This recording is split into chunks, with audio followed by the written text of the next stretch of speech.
বোন, আপনি খুব সুন্দর প্রশ্ন করেছেন। তবে তার আগে প্যাস্টরকে কিছু কথা বলতে চাই। আমি তাকে অভিনন্দন জানাই। তিনি তার লেকচারে বললেন যে যীশু খ্রিস্ট অনেক অলৌকিক কাজ করেছেন, তার বিশ্বাসও বেড়েছে। তিনি যখন বোম্বেতে এসেছিলেন তখন তার স্পন্ডিলাইটিস হয়েছিল, আর ডাক্তার হিসেবে আমি জানি এটা খুব জটিল অসুখ। তিনি বললেন যীশু খ্রিস্ট তাকে সুস্থ করেছেন, তারপরে তার বিশ্বাস বেড়েছে। তার কথা যীশু খ্রিস্ট একটা মেয়েকে জীবন দিয়েছে। এখন মনে হয় তার বিশ্বাসটা কমে গেছে, তাই তিনি বিষটা খেতে চাননি। হয়তো বিশ্বাসটা কমে গেছে। যদি বিশ্বাস থাকতো তাহলে বিষটা খেতেন। তার বিশ্বাসটা কমে গেছে, এজন্য তাকে অভিনন্দন। তিনি মূল বিশ্বাসে ফিরে যাচ্ছেন, অর্থাৎ ইসলাম। আর যীশু খ্রিস্ট নিজের মুখেই বলেছেন, গসপেল অফ ম্যাথিউ 24 অধ্যায়ের 24 অনুচ্ছেদে বলেছেন, তোমাদের মাঝে অনেক নকল খ্রিস্ট, নকল নবী আসবে, তারা অলৌকিক অনেক কিছুই দেখাবে। আর যদি সম্ভব হতো আসল নবীদেরও প্রতারিত করত।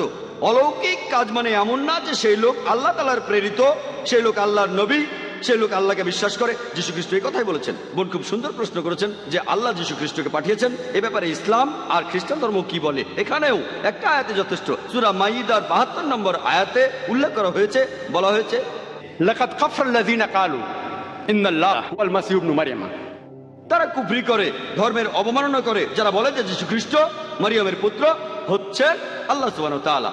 ওয়াল কালাল মাসীহ, অথচ খ্রিস্ট বলেছেন, ইয়া বানি ইসরাইল, হে ইসরায়েলের সন্তানেরা, ওয়াল আবুদুল্লাহ, আল্লাহর ইবাদত করো, রাব্বি ওয়া রাব্বুকুম, তিনি আমাদের সবার প্রভু, ইন্নাহু মা ইউশরিক বিল্লাহ, যদি কেউ কাউকে আল্লাহর শরীক করে, ফাকাদ হারামাল্লাহু আলাইহিল জান্নাহ, আল্লাহ তার জন্য জান্নাত নিষিদ্ধ করবে, ওয়া মাওয়াহুন নার ওয়া লা লিযালিমিন আনসার, এবং তার আবাস হবে জাহান্নাম, জালিমদের জন্য পরকালে কোনো সাহায্যকারী নাই।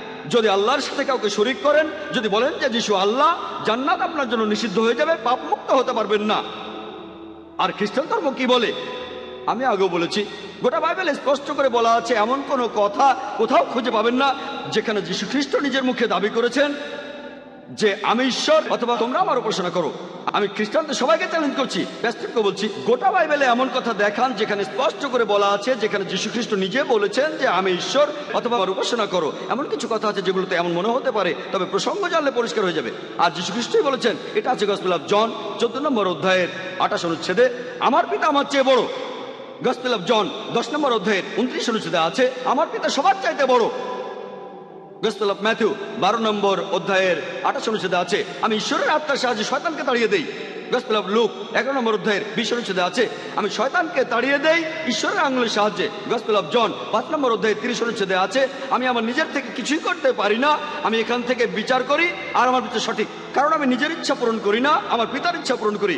কেউ যদি বলে আমার ইচ্ছা নয়, আল্লাহর ইচ্ছা, সে একজন মুসলিম। আর যীশু খ্রিস্ট আসলে একজন মুসলিম, আমার ইচ্ছা নয়, আল্লাহর ইচ্ছা পূরণ করি। যিশু বলেছেন গসপেল অফ জন 14 অধ্যায়ের 24 অনুচ্ছেদে, যে কথাগুলো শুনছো সেগুলো আমার কথা নয়, বরং আমার পিতার, যিনি আমাকে পাঠিয়েছেন। গসপেল অফ জন 17 অধ্যায় 3 অনুচ্ছেদে আছে, এই হলো চিরস্থায়ী জীবন, যাতে করে তোমরা ঈশ্বরকে বিশ্বাস করো আর যীশু খ্রিস্টকে, যাকে আমি পাঠিয়েছি। বুক অফ অ্যাক্টসে আছে 2 নম্বর অধ্যায়ের 22 অনুচ্ছেদে, হে ইসরায়েলবাসী, নাজারেত শহরের যিশু, যাকে মহান ঈশ্বর পাঠিয়েছেন তোমাদের মধ্য থেকে, তিনি অলৌকিক কাজ করবেন যেগুলো আসলে ঈশ্বরই করবেন, আর তোমরা সাক্ষী থাকবে। তাকে মহান ঈশ্বর পাঠাবেন তোমাদের মধ্য থেকে তিনি অলৌকিক কাজ করবেন যেগুলো আসলে ঈশ্বরই করবেন। তাহলে যীশু খ্রিস্ট নিজেকে কখনো ঈশ্বর দাবি করেননি, তিনি ছিলেন আল্লাহ সুবহানাহু ওয়া তাআলার একজন প্রেরিত রাসূল। আশা করি উত্তরটা পেয়েছেন। বোন, আপনি খুব সুন্দর প্রশ্ন করলেন যে ট্রিনিটির মতবাদটা আসলে কি, আর ক্রুসিফিকশনের সাথে এর সম্পর্কটা কি, FIXION, এটা বলার জন্য ধন্যবাদ। না হলে বুঝতে একটু অসুবিধা হতো। এখানেও ইসলামিক দৃষ্টিভঙ্গি আর বাইবেলের দৃষ্টিভঙ্গি, কোরআন আর বাইবেলের কথা। এখানেও পবিত্র কোরআন বলছে, সূরা মাইদার 73 নম্বর আয়াতে উল্লেখ করা হয়েছে, লাকাদ কাফারাল্লাযীনা ক্বালু ইন্নাল্লাহা সালিসু সালাসা। তারা তো কুফরি করছে, ধর্মের অবমাননা করছে, যারা এমন বলে আল্লাহ তো তিনের মধ্যে একজন, অর্থাৎ ট্রিনিটি। এরপরে সূরা নিসার 171 নম্বর আয়াতে উল্লেখ করা হয়েছে, ওয়ালা তাকুলু সালাসা, তোমরা ট্রিনিটি বলো না, নিবৃত্ত হও, এটাই তোমাদের জন্য কল্যাণকর। ওয়ালা তাকুলু সালাসা। পবিত্র কোরআনে ট্রিনিটি শব্দটার উল্লেখ আছে সব মিলিয়ে 2 বার। কিন্তু যদি বাইবেল খুঁজে দেখেন, পুরো বাইবেলের ভেতরে ট্রিনিটি শব্দটা একবারও উল্লেখ করা হয়নি। যদি আপনারা এই বাইবেলটা পড়েন, এটা আকারে পবিত্রকরণের তুলনায় প্রায় দ্বিগুণ। এখানে অক্ষরগুলো আকারে ছোট, এখানে আরবি আর ইংরেজিতে ব্যাখ্যা করা হয়েছে। এই বাইবেল আসলে আকারে পবিত্রকরণের দ্বিগুণের চাইতেও বেশি। বাইবেলের কোথাও ট্রিনিটি শব্দটা পাবেন না, কোথাও না। কাছাকাছি যে অনুচ্ছেদটা আপনারা এখানে পেতে পারেন যেখানে ট্রিনিটির কথা বলা হচ্ছে, সেটা আছে ফার্স্ট এপিস্টল অফ জনে 5 নম্বর অধ্যায়ের 7 অনুচ্ছেদে বলা হয়েছে স্বর্গে 3 জন সবার হিসাব রাখবে, মহান পিতা, পুত্র আর পবিত্র আত্মা। আর এই 3 জন এক। ট্রিনিটির মতবাদে কাছাকাছি অনুচ্ছেদটা ফার্স্ট এপিস্টল অফ জন 5 নম্বর অধ্যায়ের 7 অনুচ্ছেদ। তবে এখন যদি রিভাইজড স্ট্যান্ডার্ড পড়েন, এটা হলো কিং জেমস ভার্সন। এই বাইবেলটা খ্রিস্টানদের মধ্যে জনপ্রিয়। এটা রিভাইজড স্ট্যান্ডার্ড ভার্সন। ভাই জানতে চাচ্ছিলেন কোন ভার্সন, আমি এখানে 5 মিনিটের মধ্যে সব উত্তর দেওয়ার চেষ্টা করছি। এটা হলো রিভাইজড স্ট্যান্ডার্ড ভার্সন, নতুন ভার্সন। ভার্সন মানে এর এক একটা এক এক রকম। আর খ্রিস্টানদের এরকম 24,000 সংস্করণ আছে এই বাইবেলের, তবে কোনোটাই একরকম না। এটা হলো নিউ কিং জেমস ভার্সন, প্যাস্টরের কাছে আছে। এটা ডুয়েই ভার্সন। এখানে আছে 73টা বই, এখান থেকে 7টা বই বাদ দেওয়া হয়েছে। অনেকেই 7টাকে বলে এগুলো বানানো হয়েছে। কারা এমনটা করেছে? প্রোটেস্ট্যান্টরা। প্যাস্টরের বাইবেলটা নিউ কিং জেমস ভার্সন, এখানে 66টা বই আছে। এটা আলাদা বাইবেল, এমন বিভিন্ন বাইবেল আছে অনেক। আইআরএফে 25টারও বেশি ভার্সন আর 200-রও বেশি টাইপের বাইবেল আছে। আইআরএফে দেখতে পারেন। আপনার প্রশ্নটাই আসি, এই রিভাইজড স্ট্যান্ডার্ড ভার্সনটা এটা সংস্কার করেছেন মোট 32 জন উচ্চপদস্থ বিশেষজ্ঞ, যাদের পেছনে রয়েছে মোট 50টি খ্রিস্টান ধর্মীয় সংস্থা। তারা বলেন কিং জেমস ভার্সনে অনেক ভুল রয়ে গেছে। আর এই সংস্কার করার পর তারা এই অনুচ্ছেদটা বাদ দিয়েছে, যেটার সাথে ট্রিনিটির মতবাদ মিলে যায়। ফার্স্ট এপিস্টল অফ জন 5 অধ্যায়ের 7 অনুচ্ছেদ, যে এটা বানানো হয়েছে, এটা বানানো গল্প, এটা পরে ঢুকানো হয়েছে। অনুচ্ছেদটা বাদ দিয়েছে কারা? মুসলিমরা না, হিন্দুরা না, 32 জন খ্রিস্টান বিশেষজ্ঞ, খুবই উচ্চপদস্থ, যাদের পেছনে 50টি খ্রিস্টান সংস্থা আছে। তারা অনুচ্ছেদটা বাদ দিয়েছে, যেটা ট্রিনিটির মতবাদের কাছাকাছি ছিল, যে এটা বানানো হয়েছে। ট্রিনিটির শব্দটা বাইবেলে নেই। যীশু খ্রিস্ট নিজেকে কখনো ঈশ্বর দাবি করেননি। আমি এই কথা আগেই বলেছি। চারটে সবাইকে শেখানো হয়, তারা বলে পিতা হলেন একজন, পুত্র হলেন একজন, আর পবিত্র আত্মা একজন। কিন্তু তারা 3 জন নন, আসলে একজন। একজন, আরেকজন, আরেকজন, কিন্তু 3 জন না, একজন। এটা কি? 1 যোগ 1 যোগ 1 সমান 3, কিন্তু খ্রিস্টানরা বলে 1। যদি খ্রিস্টানদের জিজ্ঞেস করেন আপনি যখন পিতার কথা ভাবেন তখন মনে কোন ছবি ভাসে, আর তখন একজন খ্রিস্টান তার মনে ছবি ভাসে যে মহান ঈশ্বর সান্টা ক্লজের মতো স্বর্গে বসে আছেন, তার সিংহাসনে বসে আছেন। যখন আপনি ভাবেন শব্দ বা পুত্র বা যীশু খ্রিস্টের কথা, তখন জেফ্রি হান্টারের কথা ভাবেন। কিং অফ কিংস ছবিতে জেফ্রি হান্টার, সোনালি চুল, শ্বেতাঙ্গ, দেখতে ইহুদিদের মতো না, তার নাকটাও খাড়া, এরকম জেফ্রি হান্টার। আর যখন পবিত্র আত্মার কথা বলে, একটা ঘুঘু পাখির মতো, যেটা এসেছিল জন দ্য ব্যাপটিস্টের সাথে ব্যাপটাইজের সময়, অথবা সেই ধোঁয়ার মতো পেন্টাকস্টের সেই ভোজসভায়। 3টি আলাদা ছবি। কিন্তু যদি প্রশ্ন করেন আপনারা কটা ছবি দেখেছেন, তারা বলবে একটা।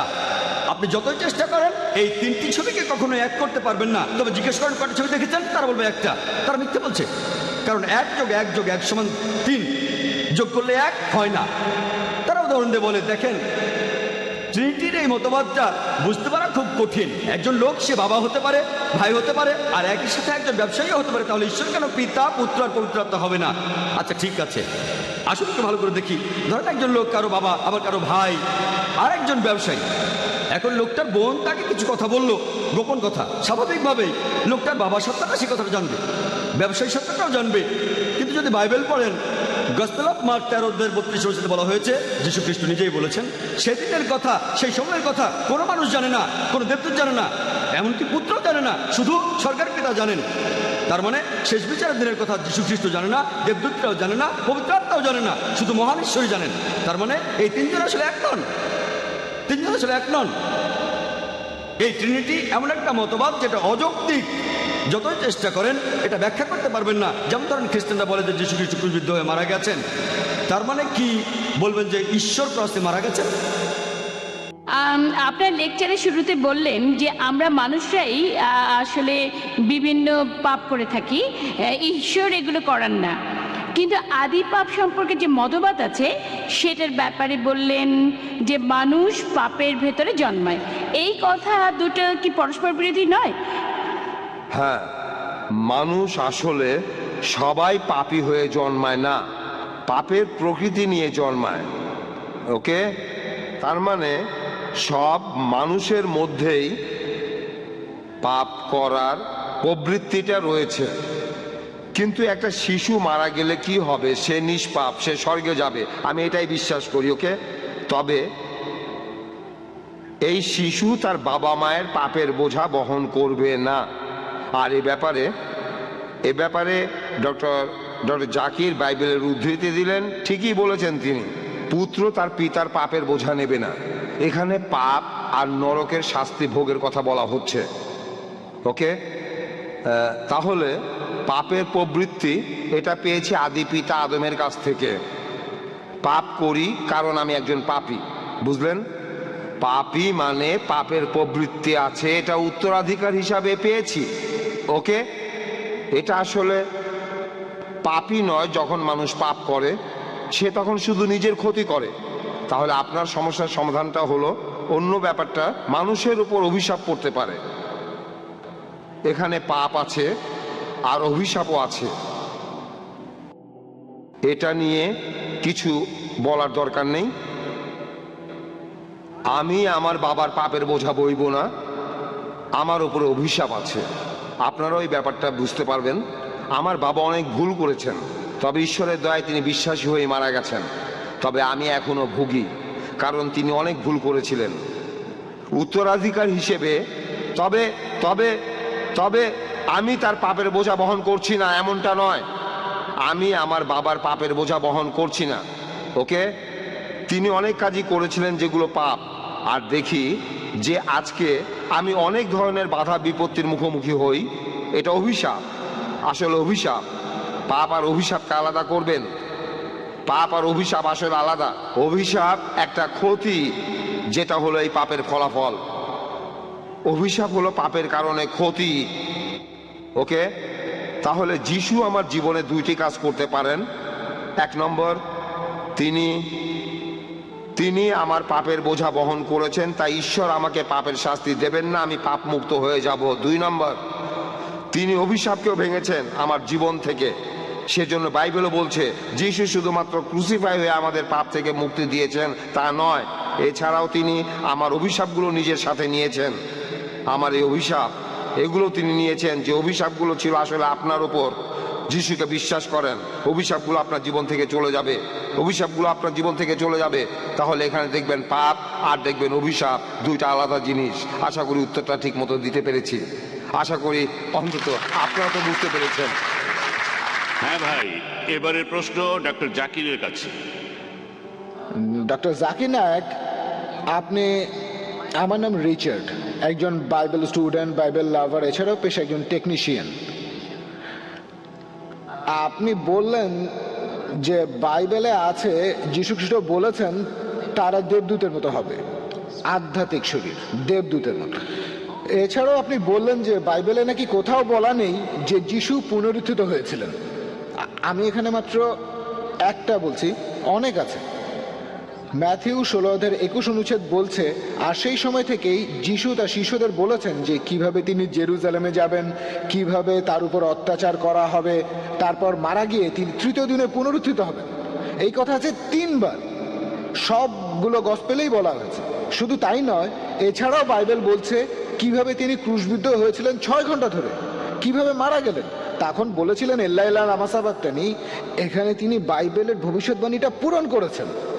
আর দেখবেন যে 4টা গসপেলই বলছে তার মৃত্যু, সমাধি আর পুনরুত্থান সম্পর্কে। এখন বললেন যে যিশু মিথ্যা বলেন না, তিনি আধ্যাত্মিক শরীরের কথা বলছিলেন, সেটা আলাদা কথা। আত্মার রূপ এক জিনিস, আধ্যাত্মিক শরীর আরেক জিনিস। কখনো কখনো আমরা দেবদূতের চেয়ে ভালো, কখনো পশু চাইতেও খারাপ। আসলে যিশুর পুনরুত্থানের ব্যাপারটা আলাদা। আমি আসলে এখানে কোনো তর্ক করতে আসিনি, আমি এসব জেনেছি ঈশ্বরের অসীম করুণায়। আর আমি আপনার 14টা প্রশ্নের সবগুলোর উত্তর দিতে পারবো। একদিন আমি ইসলামিক রিসার্চ ফাউন্ডেশনে এসে আপনার সবগুলো প্রশ্নের উত্তর দেবো, বিতর্ক করার জন্য না, আমি আনন্দের সাথেই বলবো। আর কথাটা সত্যি, ট্রিনিটি শব্দটা বাইবেলে নেই, শব্দটা নেই, কিন্তু যীশু খ্রিস্ট ঈশ্বর, এই কথাটা আমি আপনাকে বিভিন্নভাবে প্রমাণ করে দিতে পারি। আপনাকে আমি এটা দেখিয়ে দিতে পারি। আমার কাছে এখানে কিছু লিফলেট আছে, বাইবেলের মধ্যে অঙ্কের বিস্ময়কর খেলা আছে। এটা প্রমাণ হয় যে বাইবেলই সত্যি, এটাই প্রমাণ, বাইবেল পারফেক্ট।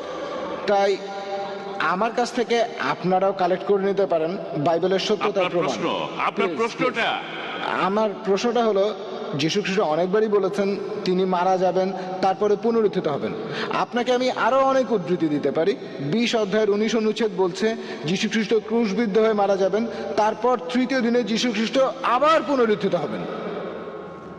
এই তো শেষ, আমার প্রশ্ন প্রায় শেষ, প্রায় শেষ। বলেন, কোনো সমস্যা নেই। প্রশ্ন শেষ হয়েছে? হ্যাঁ, আমি একটু ব্যাখ্যা করলাম। কোনো সমস্যা নেই ভাই, আমাদের আইআরএফ এ প্রতি রবিবার প্রোগ্রাম হয়। বাইবেলেই প্রত্যেক রবিবার। সবকিছুর উত্তর আছে, অন্য কোনো ধর্মে নেই। রবিবার আমরা আইআরএফ এ প্রোগ্রাম করে থাকি, ঠিকানাটা আপনি জেনে নিন। প্রত্যেক রবিবার রবিবার সকাল 10:30। সেখানে আমার লেকচার শেষ হলে আপনি যে কোনো প্রশ্ন করতে পারেন, এমনকি কোরআনের সমালোচনা করতে পারেন, কোরআনের বিরুদ্ধেও বলতে পারেন, সমস্যা নেই। আপনার কথা সাদরে গ্রহণ করবো, আমরা আলোচনা করতে চাই, একে অন্যকে ভালোভাবে আমি বুঝতে বাইবেল চাই। নিয়ে বলতে ভাই, বাইবেল নিয়েও জিজ্ঞেস করতে পারেন, সমস্যা নেই। আমি বাইবেল সম্পর্কে আপনাকে জানাবো। হ্যাঁ, অবশ্যই বলবেন। যেমন একটু আগে বললেন, ভাই একটু আগে গসপেল অফ ম্যাথিউ থেকে উদ্ধৃতি দিলেন। কোন উদ্ধৃতি? যিশু বলেছেন তিনি মারা যাবেন, তারপর উত্থিত হবেন। তিনি নিজে বলেছেন, আমিও মানি, আমরা সবাই মানি যে তিনি মারা গিয়ে উত্থিত হবেন, দ্বিতীয়বার আসার পর মারা গিয়ে উত্থিত হবেন।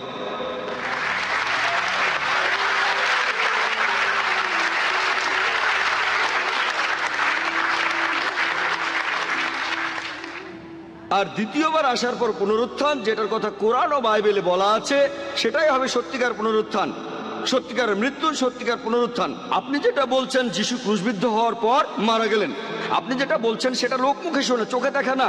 আমি জানি কিছু লোক বলছিল আমরা তাকে মৃত দেখেছি, সৈন্যরা বলছিল সেটা। বাইবেলে দেখবেন গসপেল অফ জন 9 অধ্যায়, আমি উদ্ধৃতি দিচ্ছি, গসপেল অফ জন 19 নম্বর অধ্যায় 33 অনুচ্ছেদ, আমরা তাকে মৃত ভেবেছিলাম। যেমন প্যাস্টর মনে করেছিল মেয়েটা মারা গেছে, তিনি আরো বললেন তিনি এক্সপার্ট না, একজন সাধারণ মানুষ। তাহলে একইভাবে সৈন্যরা তাকে মৃত ভেবেছিল। এখন চিকিৎসা বিজ্ঞানে দেখেন, ডাক্তারদের স্টেথোস্কোপ লাগে নারীর স্পন্দন বোঝার জন্য, এছাড়া বিভিন্ন machine, ECG, EEG, heartbeat, brain, তারপর ডাক্তাররা ভুল করে। এই পেপার কাটিং গুলো দেখেন, এগুলো নিউজ আর্টিকেল। একজন লোক 3 ঘন্টা মৃত ছিল, তারপর আবার জীবিত হয়েছে 3 দিন। অনেক, এটা দক্ষিণ আফ্রিকায়, ফিলিপিন্সে অনেক কেস আছে। ডাক্তার পরীক্ষা করেছে যন্ত্রপাতি দিয়ে, এখানে সাধারণ সৈন্যরা পরীক্ষা করে বলছে, তার মানে এ না তিনি মৃত। আগে আমার উত্তরটা শোনেন, তারপর লাইনের পেছনে গিয়ে আরেকটা প্রশ্ন করবেন, অথবা রবিবার আইআরএফ এ আসবেন। তাহলে এই কথাগুলো লোকমুখে শোনা, তিনি আসলে মারা গিয়েছিলেন কিনা প্রমাণ দিয়েছি 14টা পয়েন্ট। আপনি বললেন সবগুলোর উত্তর দিতে পারবেন, কিন্তু একটার উত্তর দেননি। তিনি ছিলেন জীবিত, জীবিত, জীবিত। তার মানে তিনি পুনরুত্থিত হননি। তিনি একদিন পুনরুত্থিত হবেন, আমিও মানি, প্রত্যেক মুসলমানই মানে। দ্বিতীয়বার যখন তিনি আসবেন, সেবার পুনরুত্থিত হবেন। আর পবিত্র কোরআন বলছে, সূরা মাইদার 116 ও 117 নম্বর আয়াতে উল্লেখ আছে, যিশু বলেছেন যে হে আল্লাহ, তুমি এখানে সাক্ষী, আমি তাদের কখনোই বলিনি আমার উপাসনা করো বা আমি আল্লাহ, বরং আমি বলেছি আল্লাহর ইবাদত করো, রাব্বি ওয়া রাব্বুকুম, তিনি আমাদের সকলের প্রভু। যিশু খ্রিস্ট সেটাই প্রচার করেছেন যেভাবে আল্লাহ তাআলা নির্দেশ দিয়েছেন। তিনি বলেছেন তোমরা শুধু এক আল্লাহর ইবাদত করবে, নিজেকে তিনি আল্লাহ বলেননি। আমি এই কথা আগেও বলেছি, গোটা বাইবেলে স্পষ্ট করে আপনি কিছুই পাবেন না। আপনি বললেন বাইবেলে নাকি এমন কথা আছে যিশু বলেছেন তিনি ঈশ্বর, গোটা বাইবেলে স্পষ্ট করে বলা আছে এমন কথা কোথাও পাবেন না যেখানে যিশু তার নিজের মুখে নিজেকে ঈশ্বর দাবি করেছেন আর বলেছেন আমার উপাসনা করো। হ্যাঁ, তিনি আবার আসবেন, তিনি আবার আসবেন। কি জন্য? কোরআন বলছে, সূরা নিসার 158 নম্বর আয়াতে উল্লেখ করা হয়েছে যে আল্লাহ সুবহানাহু ওয়া তাআলা তাকে নিজের কাছে তুলে নিয়েছেন, তাকে জীবন্ত তুলে নিয়েছেন। কি জন্য? দ্বিতীয়বার আসার পর তিনি আমাদের নতুন কিছু শেখাবেন না। পবিত্র কোরআনের সূরা মাইদা 3 নম্বর আয়াতে আছে, আজ তোমাদের দিনকে পূর্ণাঙ্গ করলাম, ইসলামকে তোমাদের দিন করলাম, তোমাদের জন্য বিশ্বাস পূর্ণাঙ্গ করলাম। নতুন কিছু তিনি শেখাবেন না। তিনি দ্বিতীয়বার পৃথিবীতে এসে মুসলিমদের নতুন করে কিছু শেখাবেন না। তিনি দ্বিতীয়বার পৃথিবীতে এসে সাক্ষ্য দেবেন যে আমি নিজেকে ঈশ্বর দাবি করিনি, বলিনি যে তোমরা আমার উপাসনা করো। এ কথাটা গসপেলেও বলা হয়েছে, দ্বিতীয়বার আসার পরে লোকজন সবাই বলবে হে প্রভু, হে প্রভু, আমরা কি আপনার নামে সব অলৌকিক কাজ করিনি? যিশু তখন তাদের বলবেন তোমরা অন্যায়কারী, তোমরা পাপী, তোমরা এখান থেকে চলে যাও, আমি তোমাদের চিনি না। তিনি এ কথা কাদের বলবেন? মুসলিমদের, হিন্দুদের, খ্রিস্টানদের। তোমরা আমার নামে অলৌকিক কাজ করেছো, তোমরা এখান থেকে চলে যাও, আমি তোমাদের কাউকে চিনি না। যিশু খ্রিস্ট দ্বিতীয়বার যখন আসবেন, সেই সময় পবিত্র কোরআনের সূরা ইমরানের 185 নম্বর আয়াতে উল্লেখ করা হয়েছে, কুল্লু নাফসিন যায়কাতুল মউত, জীবমাত্রায় মৃত্যু স্বাদ গ্রহণ করিবে। যিশু মারা যাবেন সাধারণ মানুষের মতোই, তারপর ইনশাআল্লাহ পুনরুত্থিত হবেন তিনি। আমরাও অপেক্ষা করছি রোজ কিয়ামতের আগে যিশু এই পৃথিবীতে আসবেন। আশা করি উত্তরটা পেয়েছেন। হ্যাঁ ভাই। আমার প্রশ্নটা প্যাস্টরের কাছে। মুসলিমরা বেহেশতে যেতে চাইলে তাদের বেশ কিছু শর্ত পূরণ করতে হবে। আজকে আপনার লেকচারে যেটা শুনলাম আর আমার প্রতিবেশীদের কাছ থেকে যা শুনেছি যে খ্রিস্টান ধর্ম বলে যে খ্রিস্টানরা পাপ মুক্ত। পাপ মুক্ত মানে যীশু খ্রিস্ট নাকি মানব জাতির সবার পাপের বোঝা মাথায় নিয়ে ক্রুশবিদ্ধ হয়ে মারা গিয়েছিলেন। তাহলে তার মানে যদি আজকে কেউ মেনে নেয় যে যীশু খ্রিস্ট ক্রুশবিদ্ধ হয়ে মারা গেছেন মানব জাতির সবার পাপের জন্য, তার মানে কি এই সেই লোকের পাপ অতীত আর ভবিষ্যতের সব মুছে গেল আর সে স্বর্গে যেতে পারবে? হ্যাঁ, বাইবেলে এ কথা লেখা আছে, যদি যিশুকে বিশ্বাস করেন, তার মানে যিশু খ্রিস্টের কথার কাজে বিশ্বাস করা। বিশ্বাসটাকে মুখের কথায় মেনে নেন, তার মানে নিজের মুখে কথা বলেন, যিশুকে গ্রহণ করেন আপনার অন্তর থেকে, তারপর আপনি পাপ থেকে মুক্ত হবেন। তখন আপনার নিয়তিও বদলে যাবে। এখানে আমি ব্যাপারটাকে যেভাবে বুঝি, আপনার নিয়তি বদলে যাবে, আপনি সেই মুহূর্তে স্বর্গে চলে যাবেন না। আরেকটা প্রশ্ন এটার সূত্র হ্যাঁ। ধরেই, তাহলে তার মানে আমি বাইবেল পড়লাম, বাইবেলের প্রত্যেকটা কথাই বিশ্বাস করলাম, মানলাম যীশুখ্রিস্ট মারা গেছেন ক্রুশবিদ্ধ হয়ে, তার পরের দিন হয়ে গেলাম ধর্ষণকারী অথবা সন্ত্রাসী আর মানুষ খুন করে বেড়াতে লাগলাম, তারপরও কি আমি স্বর্গে যেতে পারবো? এখানে আসলে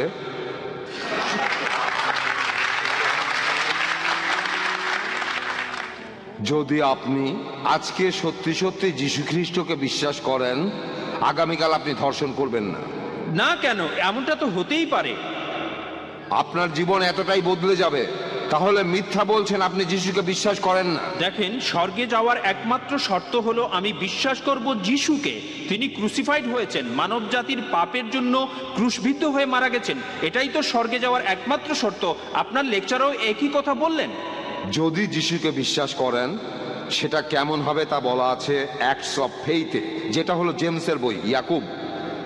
যদি আপনার বিশ্বাসটা মিথ্যা না হয়, বোকা না হয়, এই বিশ্বাসটাই আপনার জীবনটাকে চালাবে। কিন্তু আপনার বিশ্বাসটা যদি মিথ্যা হয়, সবাইকে শুধু দেখানোর জন্য, তখন এই বিশ্বাস আপনার জীবনটাকে পরিচালিত করবে না। ধরেন আজকে আমি একজন অপরাধী, যিশুকে বিশ্বাস করলাম আর অনুতপ্ত হলাম, পাপ থেকে মুক্তি চাইলাম। সবকিছুর মূলে আছে যিশু খ্রিস্টকে বিশ্বাস করা। অনুতপ্ত মানে আমি বদলে গেছি, নতুনভাবে পথ চলছি, আমি নতুন করে আর কোনো পাপ করছি না। ঈশ্বর আমাকে সাহায্য করলে আমিও সফল হব, আবার আগের মতো করে পথ চলতে শুরু করব, আমার জীবন বদলে যাবে।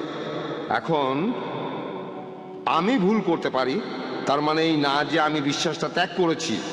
একটা বাচ্চা ছেলে তার বাবাকে ভালোবাসে, তারপর মাঝে মধ্যে সে তার বাবাকে অমান্যও করে। এই অমান্য করার একটা সীমা আছে, ওকে? অমান্য করার একটা সীমা আছে, প্রত্যাখ্যানের বিদ্রোহের একটা সীমা আছে। তাই আমি সংক্ষেপে বলি, যদি আমি যিশুকে বিশ্বাস করি, আমি ঈশ্বরের কাছে ক্ষমা চাইব, আমাকে পাপ মুক্ত করবেন। যদি সত্যি সত্যি যিশুকে বিশ্বাস করি, ঈশ্বর সব জানেন যে আমার মুখের কথা সত্যি কি না। তারপর এটা আমার জীবন পরিচালিত করবে। আমি একবার কুয়েতে ছিলাম, ইসলামের অনেকেই সেখানে শব্দ নিয়ে খেলা করে। একবার এক লোক বলেছিল যে সে একজন মুসলিম, সে তখন কালেমাও পড়েছিল, কারণ সে তার স্ত্রীর কাছ থেকে ছেলে মেয়েদের ভার নিতে চেয়েছিল। তখন এক লোক তাকে বুদ্ধি দিল, যদি এটা বলেন তখন শরিয়া এ কথা বলবে, বাচ্চারা আপনার কাছে থাকবে, কারণ আপনার স্ত্রী খ্রিস্টান, তখন সব আপনার পক্ষে যাবে। তাই সে করলো, সে তাই করলো। তারা তখন মোল্লাকে বলল, মানে সেখানকার বিচারক, লোকটা মুখে কালেমা বলল, মন থেকে বলেনি। মোল্লা বলল, না না না, সেটা শুধু আল্লাহই বলতে পারেন। লোকটা কালেমা বলেছে, আমরাও শুনেছি, সে মুসলিম, এটা প্রমাণিত। মনের কথা শুধু আল্লাহ জানেন। এখানে তারা কিন্তু শব্দ নিয়ে খেলা করছে। লোকটা বাচ্চাদের ভার নিতে চেয়েছিল। খ্রিস্টান ধর্ম বিশ্বাসে ঈশ্বর জানেন আপনি সত্যি বলছেন কিনা। যদি সত্যি যিশুকে বিশ্বাস করেন, ঈশ্বর আপনাকে পাপ থেকে মুক্তি দেবেন। অনেক মাদকাসক্ত ঠিক এভাবেই মুক্তি পেয়েছে, চিকিৎসা করে তাদের ভালো করা যায়নি, এভাবে তারা মুক্তি পেয়েছে। এই প্রতিষ্ঠানটার নাম টিন চ্যালেঞ্জ। তাদের সাফল্যের হার এই ক্ষেত্রে অনেক বেশি। এমনকি সেরা মাদকাসক্ত পুনর্বাসন কেন্দ্রগুলো এমন সাফল্য দেখাতে পারেনি। তাদের সাফল্য 2 বা 3%। তারপর কি হয়, সেই রোগীরা আবারও মাদক নেয়। কিন্তু এরা সফল হয়েছে, অনেক মাদকাসক্তকে তারা ফিরিয়ে আনতে পেরেছে, কারণ তাদের এই যে চিকিৎসা, এর মূলে রয়েছে যীশু খ্রিস্টকে আপন মন থেকে বিশ্বাস করা। যীশু খ্রিস্ট সব সমস্যার সমাধান। যীশু আসলে পটে আঁকা সুন্দর কোনো ছবি নয়, শুধু একটা বইতে আঁকা রঙিন ছবি নয়। যীশু খ্রিস্ট আমাদের জীবনের সব সমস্যার সমাধান।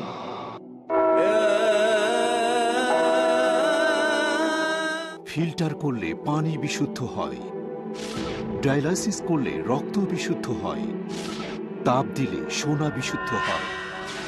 আমাদের কষ্টার্জিত টাকা কিভাবে বিশুদ্ধ হবে? আল্লাহ সুবহানাহু ওয়া তাআলা পবিত্র কোরআনে অনেকবার এই কথা বলেছেন, আকিমুস সালাত ওয়া আতুজ যাকাত, অর্থাৎ তোমরা নামাজ আদায় করো এবং যাকাত দাও।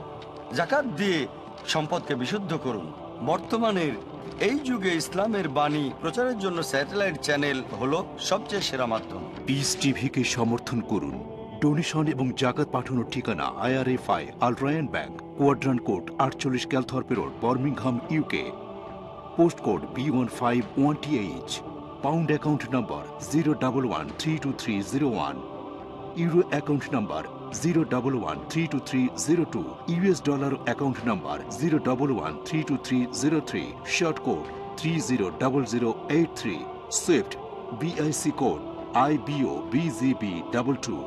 IBAN GB52 LOYD 30963401 024192। টেলিফোনে টাকা ট্রান্সফারের জন্য কল করুন 442082424321। টাকা পাঠিয়ে আমাদের ইমেল করুন admin@peacetv.tv। আপনার দায়িত্ব পালন করে পুরস্কার নিশ্চিত করুন। যাকাত দিয়ে এই দায়িত্ব পূরণ করুন। Piece TV.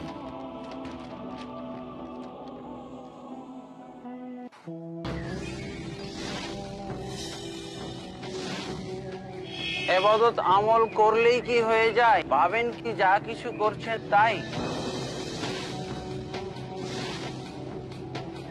অবশ্যই নয়, যতক্ষণ না আমল এবাদত কবুল ও সংরক্ষণের শর্ত পূর্ণ হয়।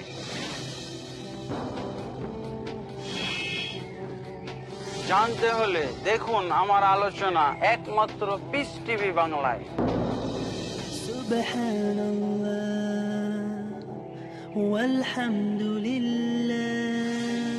বুঝুন সেই বিশিষ্ট নীতিমালা যার কারণে ইসলাম সারা বিশ্বে জনপ্রিয় হয়ে উঠেছে। দেখুন ইসলামের মৌলিক জ্ঞান প্রতি শনিবার রাত 8:30টায় বা পুনঃ সম্প্রচার সকাল 7টায় বাংলাদেশে পিস টিভি বাংলায়। ঈমান, সত্যবাদিতা, উত্তম চরিত্র, সম্প্রীতি ও ভালোবাসা একজন আদর্শ মুমিনের ভূষণ।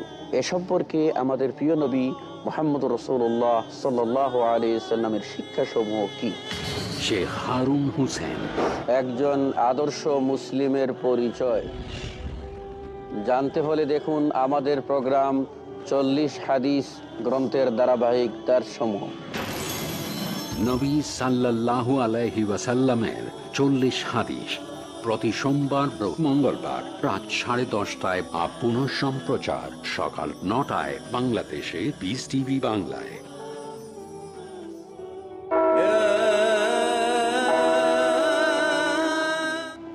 আচ্ছা, এবারের প্রশ্নটা মহিলাদের মধ্য থেকে। ডক্টর জাকির, প্যাস্টর রকনিকে কেউ কি প্রশ্ন করবেন মহিলাদের মধ্য থেকে? আমাদের পাপের দায়ভার যদি আমাদের উপরে থাকে, তাহলে যিশু কেন আমাদের পাপের জন্য মারা গেলেন? আচ্ছা, আর সরি, প্রশ্নটা কি ঈশ্বর প্যাস্টর কেন? রকনির জন্য? হ্যাঁ, ঈশ্বর সেজন্য যিশুকে কেন শাস্তি দিবেন? যদি আমাদের পাপের দায় আমাদের উপরেই থাকে তাহলে যিশু কেন আমাদের জন্য মারা গেলেন? আর দ্বিতীয় প্রশ্নটা সেটা কি? আমাদের জন্য ঈশ্বর কেন যিশুকে শাস্তি দিবেন?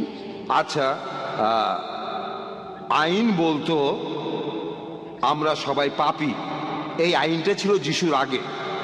সেখানে মানুষের কাছে ঈশ্বর কি চান সেটা বলা আছে। সেখানেই আসলে বলা হয়েছে যে আমরা কতটা পাপী।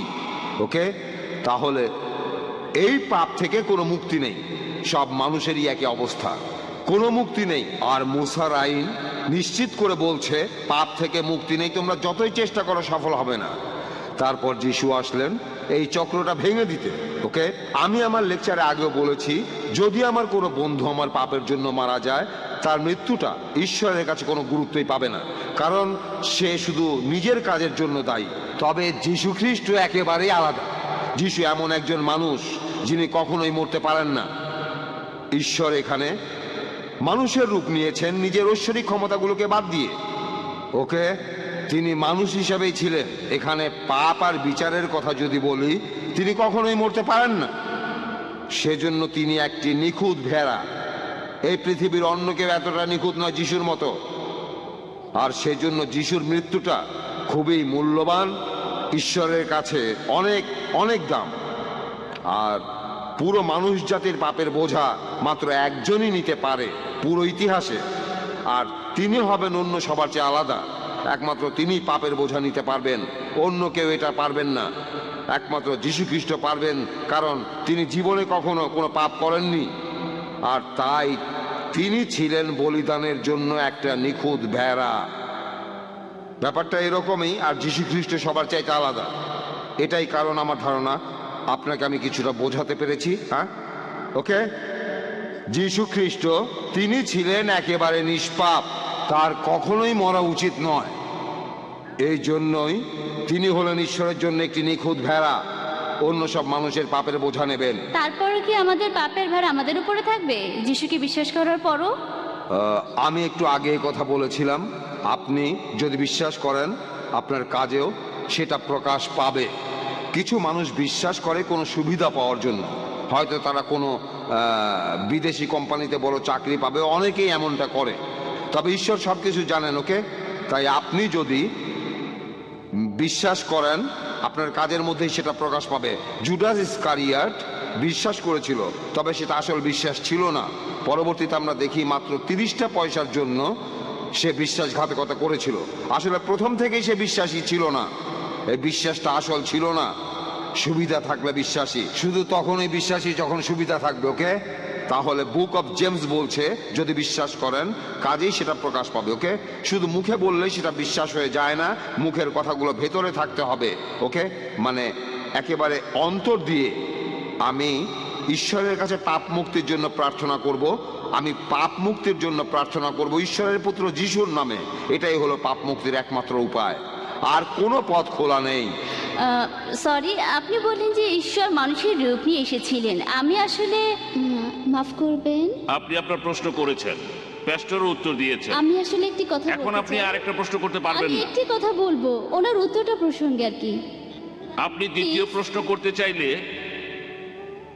আচ্ছা এক কথায় বলে ফেলেন। প্যাস্টর বললেন যে লোক যীশু খ্রিস্টকে বিশ্বাস করবে সে কখনোই একজন ধর্ষণকারী হবে না। তবে যদি খ্রিস্টানদের দেখেন, সামগ্রিকভাবে দেখবেন যে সব খ্রিস্টানই পাপ করে। তাহলে আপনি কি এই কথা বলছেন যে কোনো খ্রিস্টানই সত্যিকার অর্থে যীশু খ্রিস্টকে বিশ্বাস করে না?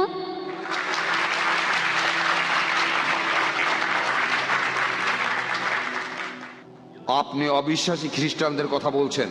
অনেক লোকই সমাজে খ্রিস্টান বলে পরিচিত, অনেক লোকের উপরে খ্রিস্টান লেভেলটা রয়েছে, তারা অনেক অন্যায় করছে। এমনকি ব্রিটিশরা যখন ইন্ডিয়ায় ছিল, এটা আমার মনে হয় আপনার যদি খারাপ লাগে তাহলে আমি দুঃখিত, তারা ইন্ডিয়ায় যিশুকে ঠিকভাবে তুলে ধরেনি, চালু করেছে খ্রিস্টান নাম। যেমন ধরেন আমার নাম ছিল শর্মা, নাম হয়ে যাবে টনি বা জনি। যদি আমি খ্রিস্টান হই, আমার মন কিন্তু বদলায়নি, খোলসটা বদলেছে। এগুলো যীশু খ্রিস্টের বিশ্বাসীদের বৈশিষ্ট্য নয়। আমি আমার লেকচারে এই কথাটা আগেও বলেছি, আপনারা বিশ্বাসী খ্রিস্টান দেখবেন, ট্র্যাডিশনাল খ্রিস্টানও দেখবেন, সবাই মিশে গেছে। এই ট্র্যাডিশনাল খ্রিস্টানদের দেখেই আপনার মধ্যে এই ভুল ধারণাগুলো হচ্ছে। আপনি যে খ্রিস্টানদের কথা বলছেন তারা ট্র্যাডিশনাল, তারা অনেক আলাদা। খ্রিস্টানরা আমরা মূর্তি পূজা করি না, আমরা কোনো ছবি রেখে নতজানু হই না। প্যাস্টরকেও জিজ্ঞাসা করেন, মূর্তি পূজা করি না। তবে আগে আমি এমনটা করতাম, তারপর আমি বাইবেল আর তাওরাত পড়লাম, তখন এটা বন্ধ করলাম। আমি জানতাম না, আমি আগে মূর্তি পূজা করতাম, আমি প্রার্থনা করতাম মৃত আত্মার কাছে। ঈশ্বর এগুলো করতে নিষেধ করেছেন, আমি জানতাম না। কিন্তু আমিও খ্রিস্টানই ছিলাম, আমাকেও তখন খ্রিস্টান বলা হতো। আমি মহান ঈশ্বরকে বাদ দিয়ে মানুষের কাছে প্রার্থনা করতাম, মেডিয়েটরে মেডিয়েটরে মেডিয়েটরে মেডিয়েটরে মেডিয়েটরে ইত্যাদি ইত্যাদি। একমাত্র ঈশ্বরই ক্ষমা করতে পারেন। আর আপনি সেই খ্রিস্টানদের কথা বলছেন যাদের একটা লেভেল আছে। আমি বলছি বিশ্বাসী খ্রিস্টানদের কথা। আমি বাইবেলে বিশ্বাসীদের কথা বলছি, যে খ্রিস্টানরা বাইবেল বিশ্বাস করে, তারা খুবই ভালো খ্রিস্টান। আমি সেই খ্রিস্টানদের কথা বলছি, ওকে। তাহলে আপনি সত্যিকারের খ্রিস্টানদের দেখেননি, দেখেছেন যাদের লেভেল আছে, তাদের নামগুলো পশ্চিমা নামগুলোর মতো। আপনি বললেন যে পবিত্র বাইবেলে একথা লেখা আছে যে যখন যিশু ফিরে আসলেন তার শিষ্যরা যিশুকে দেখে ভয় পেয়ে গিয়েছিল। তিনি তো মারাই যাননি, তাহলে ভয় পাবে কেন?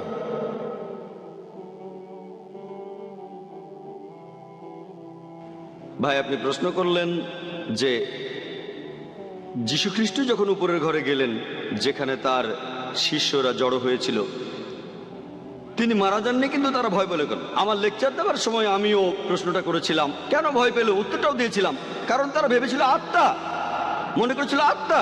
কিন্তু আপনি তো বললেন তিনি মারা গেছেন। আমি সেটাই বলছি, তারা আসলে জানতো না তিনি মারা গেছেন। আচ্ছা, ধরেন আপনি আচ্ছা, মারা বলেন। গেলেন, তারপর এখানে আসলেন, তখন ভয় পেয়ে সবাই এখান থেকে পালিয়ে যায়। হ্যাঁ, ঠিক আছে, আমিও একমত। আপনি একমত? ধরেন আমি খবরের কাগজে পড়লাম যে অমুক লোক 10 তলা থেকে পড়ে গেছে, হ্যাঁ, আর সে মারা গেছে, কিন্তু আগামীকাল যদি সেই লোক আসে, আমি তো ভয় পাবোই। যদি সে বলে যখন আমি পড়ে গিয়েছিলাম সেখানে একটা ট্রাক ছিল, তার উপরে পড়ে গেছি, আমি মারা যাইনি, তাহলে অন্যজনের কাছে শুনলাম সে পড়ে গিয়ে মারা গেছে, তারপর যখন আসলো আমি তাকে চেক করে দেখলাম, তার হাত দেখলাম, সে জীবিত, তাহলে প্রথমে আমি ভয় পাবো, কিন্তু পরে যখন সব শুনবো আর ভয় পাবো না। এখানেও একইভাবে প্রথমে তিনি তো কিন্তু মারা তারপর গেছেন। আগে উত্তরটা দেই, তারপর বলেন, সমস্যা নেই, আপনাকে সময় দেব, আরো প্রশ্ন করেন, IRF এ আসেন, আগে আমাকে উত্তরটা দিতে দেন। তারা ভেবেছিল, বাইবেল বলছে গসপেল অফ লুক 24 নম্বর অধ্যায়ের 37 অনুচ্ছেদে, তার শিষ্যরা ভয় পেয়ে গিয়েছিল আর ভেবেছিল তিনি আত্মা, মনে করেছিল। এটা কে বলেছে? ডক্টর জাকির বলেনি, কে বলেছে? লুক। তারা ভেবেছিল তিনি আত্মা। তখন যিশু বললেন, আমাকে স্পর্শ করে দেখো, কারণ আত্মার রক্ত মাংসে শরীর থাকে না। তারা খুশি হয়ে গেল। প্রথমে ভয় পেয়েছিল কারণ তারা ভেবেছিল আত্মা, যখন প্রমাণ করলেন তিনি আত্মা নন, তারা খুশি হয়ে গেল। এই কথা কে বলেছে? Gospel of look.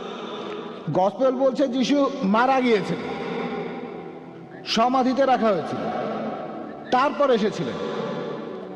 আপনি এটা বলেছেন। এমন কথা আমি আপনি বলিনি। বলেছেন, আমি জানি না। আমি উদ্ধৃতি দিচ্ছি বাইবেল থেকেই। এক্সকিউজ মি ভাই, আপনি প্রশ্ন করেছেন, বক্তাও সেটার উত্তর দিয়েছেন। মনে হয় আল্লাহ আমাদের বেশিরভাগ মানুষকেই দিয়েছেন নিজের বুদ্ধি, নিজের মন, তারা নিজেরাই সব বিচার করবেন। আমরা এই ব্যাপারে মন্তব্য করব না। এখানে দর্শক শ্রোতা যারা আছেন তারাই এগুলো বিচার করবেন। এটাই আমাদের আজকের এই অনুষ্ঠানের মূল উদ্দেশ্য, যাতে করে আমরা একে অন্যকে ভালোভাবে বুঝতে পারি। এটা নিয়ে ঝগড়া করব না, আমরা এখানে একে অন্যকে ভালোভাবে বোঝার চেষ্টা করব। ওনারা এখানে এক্সপার্ট, তারা ভালো করে জানেন, তাই তাদের উত্তর দিতে দিন। যদি আপনি ভালো জানেন তাহলে একটা হল ভাড়া করেন, তারপর আমাদের আমন্ত্রণ জানান, আমরা সবাই ঘুরতে যাব, সবাই যাব আপনার কথা শুনতে। হ্যাঁ ভাই, বলেন। এই সব কথাগুলোই লোক মুখে শোনা। শিষ্যরা তাকে আত্মা মনে করেছিল, কারণ তারা শুনেছিল তিনি মারা গেছেন, শুনেছিল লোকজনের মুখে, তারা নিজের চোখে দেখেনি। এ কথা কে বলেছে? গসপেল অফ মার্ক 14:50 অনুচ্ছেদ। তাদের সবাই পালিয়ে গিয়েছিল। যীশু খ্রিস্টের জীবনের সবচেয়ে সংকটময় মুহূর্তে শিষ্যরা সবাই তাকে ত্যাগ করে চলে গিয়েছিল। এ কথা কে বলেছে? গসপেল বলেছে। তারা লোকজনের মুখে শুনেছিল, তিনি তার হাত দেখিয়ে প্রমাণ করেছিলেন তিনি কোনো আত্মা নন।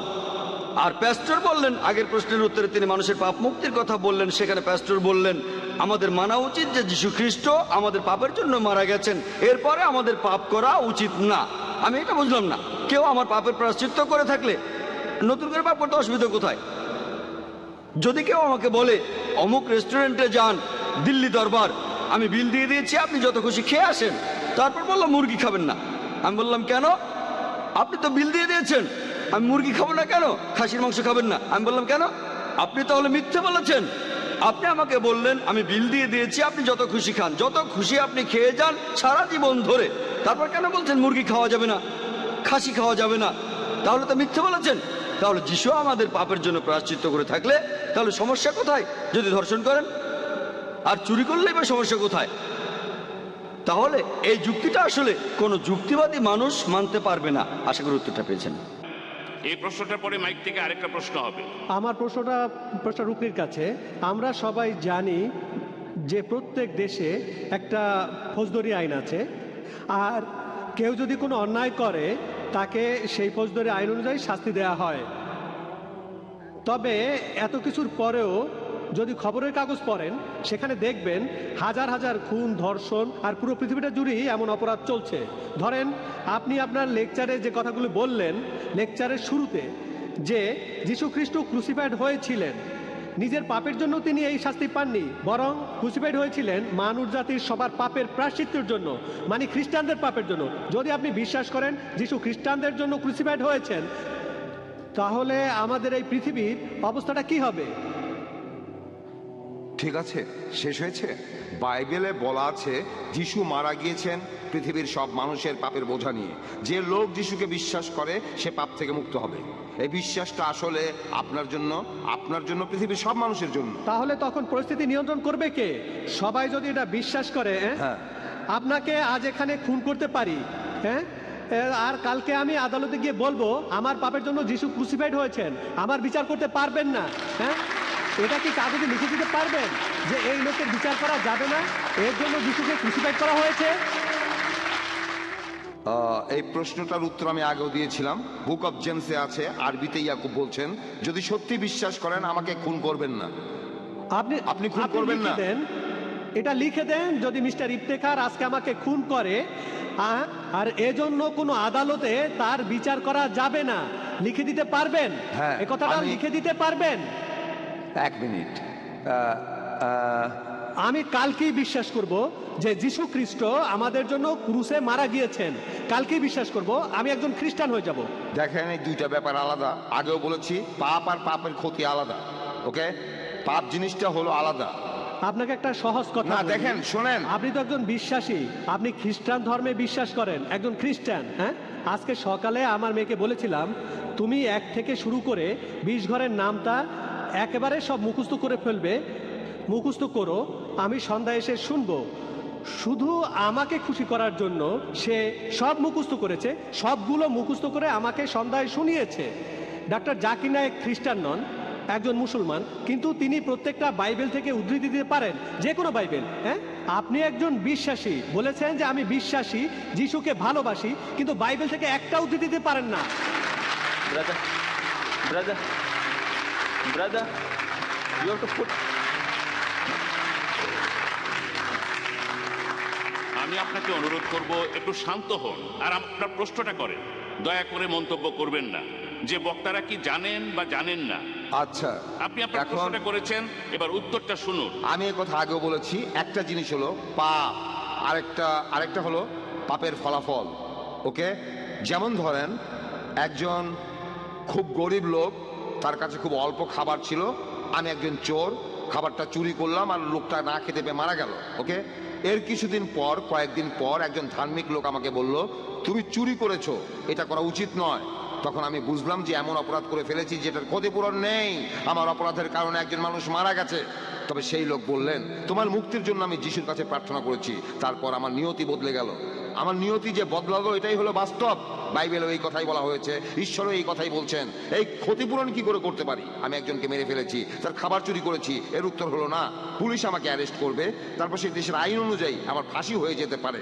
হ্যাঁ, আমি যে অপরাধ করেছি তার ফলাফলগুলো আমাকে মেনে নিতেই হবে, কিন্তু আমার আত্মার নিরাপদ, কারণ আমার নিয়তি বদলে গেছে। ঈশ্বর আমাকে সব পাপ থেকে মুক্তি দিয়েছেন।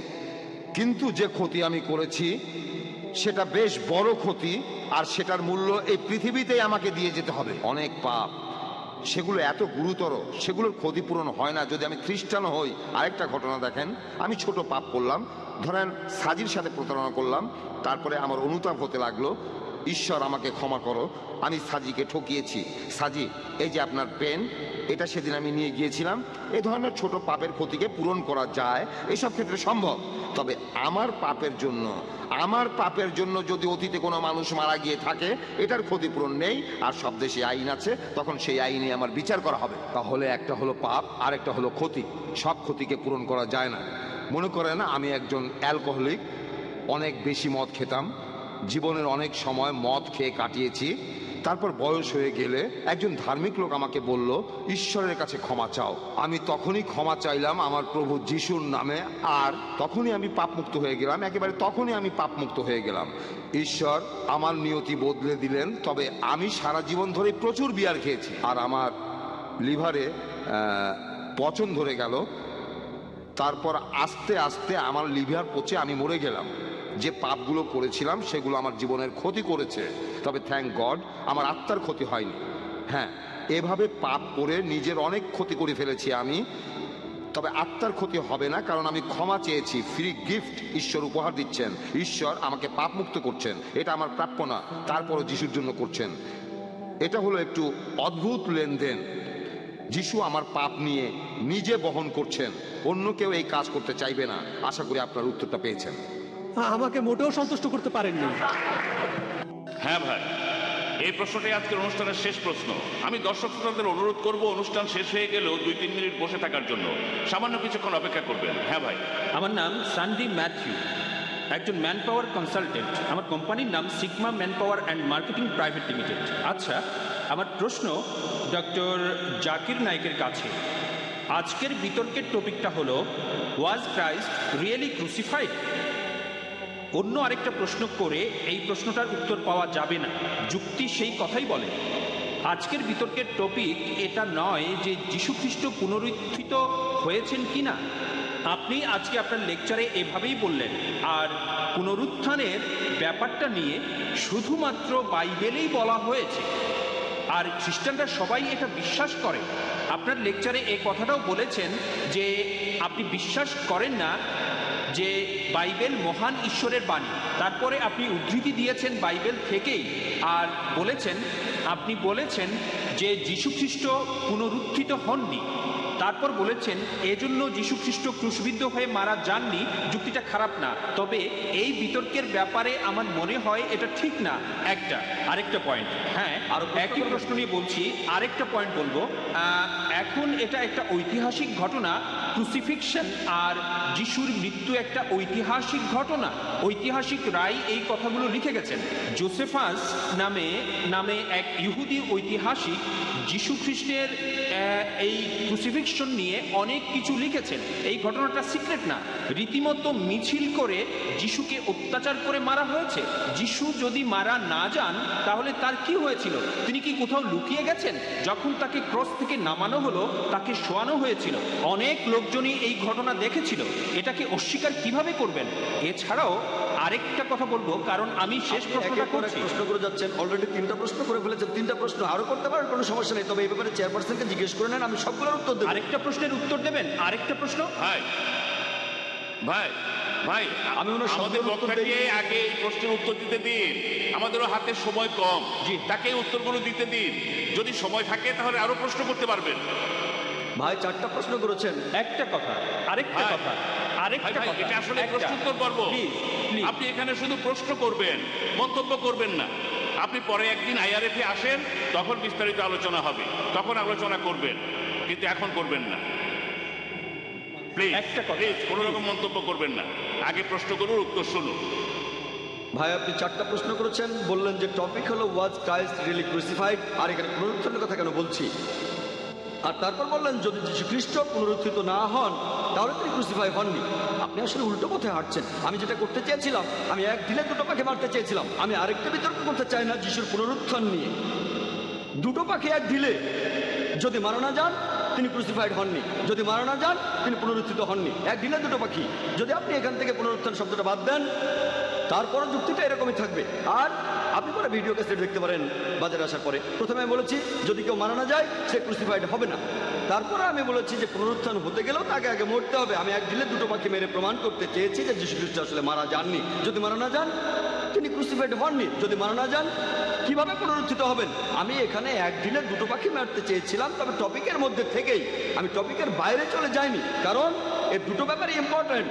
পলের কথা অনুযায়ী 1 করিন্থিয়ান 15 অধ্যায়ের 14 অনুচ্ছেদে যে যদি যীশু খ্রিস্ট মারা না যান, না ওঠেন, আমাদের শেখানো মূল্যহীন, তোমাদের বিশ্বাসও মূল্যহীন।